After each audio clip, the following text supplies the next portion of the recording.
Hi everyone, this is Heidi from My Reading Life, here today to film my TBR for the Reading Women Challenge Readathon this coming June. Reading Women is a podcast hosted by Kendra Winchester and Autumn Privet, I think her last name is, and I will link the podcast down below so you can check it out if you haven't already. And it's a really great podcast where they talk all about women authors and books by and about women. So they have set up a year-long challenge to read women authors and books about women, where they came up with 24 different prompts for different types of books to help diversify your reading and help you find books by and about women that you may or may not have heard of before. So in the month of June, they've set aside that month to read from these prompts, to read all women authors or all books about women. And I am excited to join in on this. I have lots of books by women or about women on my TBR shelf, and it's always fun to look at a list of prompts and try to fit in books from your TBR into those prompts. And so when I look, I'll be looking down here at my lap because I have the prompts listed down here. But when I looked at the list of prompts the first time, I realized that I have already this year read several books that meet the prompts within the Reading Women Challenge. So the books that I've already read and the prompts that I've already completed is the first prompt, a book by a woman in translation. I read Catalan Street by Magda Zasbo. And then the second prompt was a fantasy novel written by a woman of color. I read Akata Witch by Nnedi Okorafor. To read a short story collection, I read Her Body and Other Parties by Carmen Maria Machado. For a true crime book, that was prompt number 12, I read The Fact of a Body by Alexandria Marzano-Lesnevich. And then, let's see, I also read Challenge 16, a book where the characters are traveling somewhere. Pretty much the entire Rainwild quartet by Robin Hobb Fitz, but I wrote down Dragonhaven, which was the second book in that fantasy series, where they're traveling up the Rainwild River with the dragons. And then prompt 17, a book with a food item in the title. I read Sugar Money by Jane Harris, which is a historical fiction novel. So I have here a stack of books that meet some of the other prompts, and these are just potential books that I could read in the month of June. I probably won't be able to get through all of these, but these are options for me, and I have other options if I don't get to these ones. So this is just the stack that I think is most likely that I might try to get through in the month of June.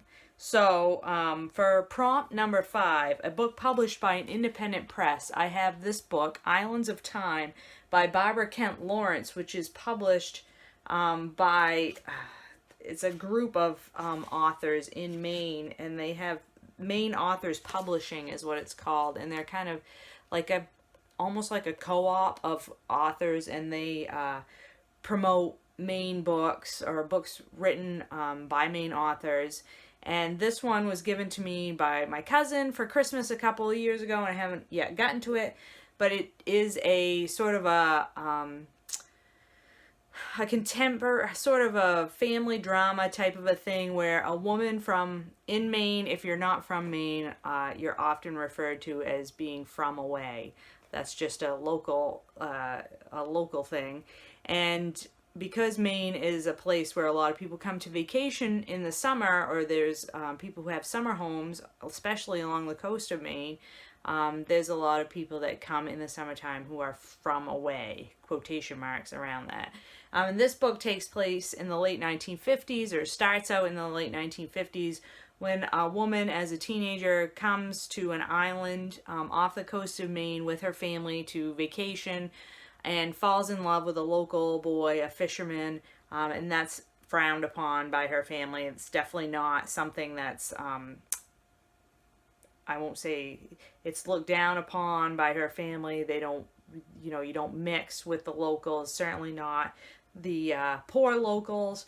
But she falls in love with this young man. Something happens. she leaves, goes on with her life, and then comes back as an adult to this island in Maine to try to find herself and to figure out her life. And this was actually, it was gifted to me by my cousin, as I said, but it's also been a staff pick at the local bookstore in Bar Harbor, Maine. So I've been looking forward to picking this one up. Just haven't picked it up yet, but hopefully we'll pick it up this month. And then for prompt number 6, a graphic novel or memoir written by a woman, I'm going to try this middle grade book that I've spoken about recently. This is Brave by Svetlana Chmakova. And this author wrote a previous book called Awkward, and this is sort of a follow-up in the same school as that one. This is, like I said, a middle grade, and this book is about, what's his name, Jensen, who doesn't really fit in at middle school. He's sort of off by himself, and it's really difficult even when you don't have many friends, and you always get picked last to be in any group project. And how do you navigate that as a kid in middle school? And then these two young women that are pictured on the cover with him sort of befriend him and get him to participate in a bunch of activities, including the school newspaper. And how does that help him or not help him figure out his life and where he wants to be? So this one sounds excellent, really fun. The imagery in this graphic novel, I think, is great for a middle school or middle-age type read. So I'm looking forward to that. For prompt number 8, it's a Viewpoint character who is an immigrant or a refugee, and I picked up We Need New Names by No Violet Boulay, who I've had this on my radar for quite a while. Sean the Book Maniac loves this book, and so he's talked about it several times, and that's just enhanced my desire to pick this book up. This book is about Darling, who is born in Zimbabwe, and at the time when she's a child, there's a lot of unrest in Zimbabwe, so her family moves to America, or she moves to America at least.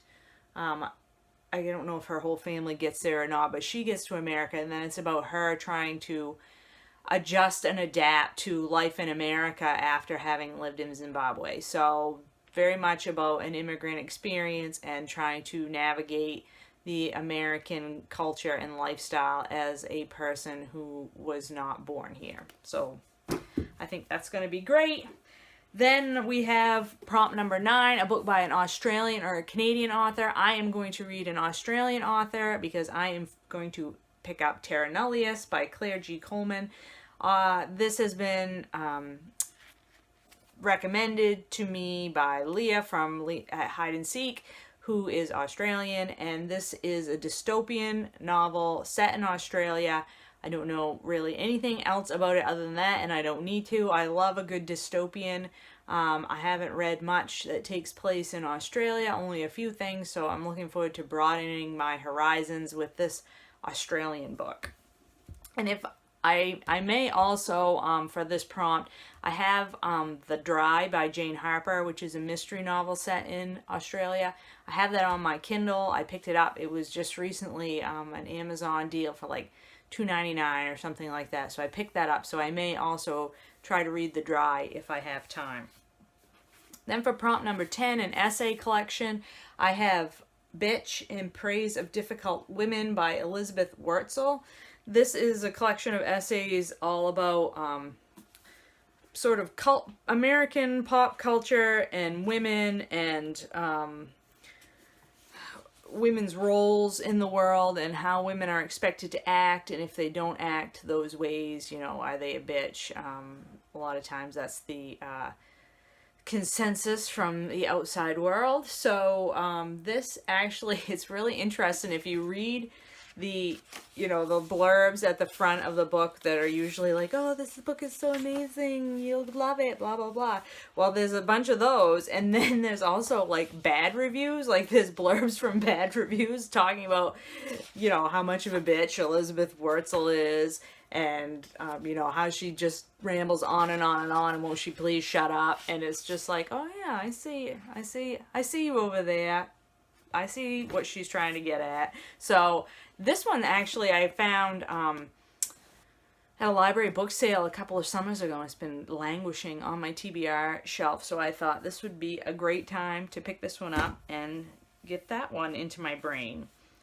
The next one that I will maybe dip into for prompt number 20, a memoir by someone who lives in a country different from yours.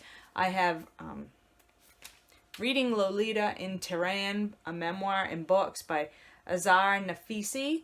And this, I mean, this is basically a modern classic at this point. This is the story of Nafisi's teaching of 7 young women in Iran, Western classics, during the time when that was forbidden in Iran, and they risked their lives, literally risked their lives, to read these books and discuss them.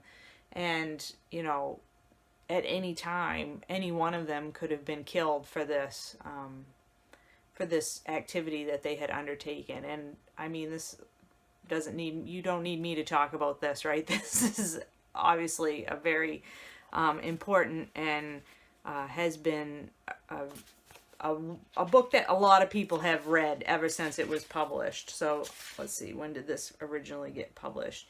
Looks like this came out originally in 2003. So it's been around a little while. Like I said, I have a feeling this is going to end up being a modern classic. And then the last one here on my TBR is a book that's been on your TBR the longest. And for that, I have picked up The Bell Jar by Sylvia Plath. Again, another modern classic. This one about mental illness. Sylvia Plath is best known for her poetry and for committing suicide when she was very young.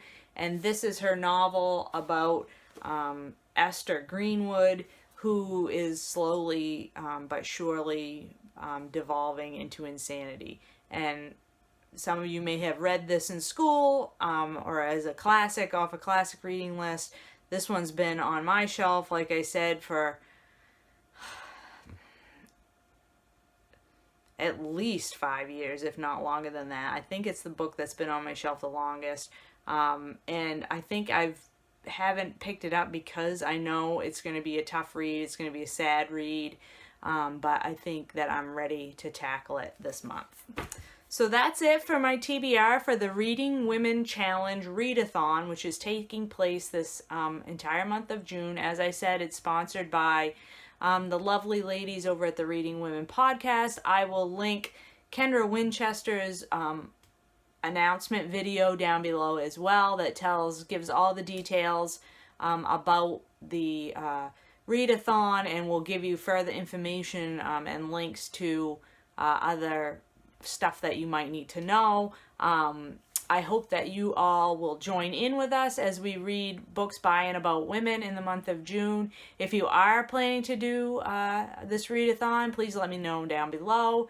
If you filmed the TBR, let me know that so I can come check it out. If you just want to note down below in the comments some books that you might pick up that are by or about women, I'd love to hear it. And I will talk to you later.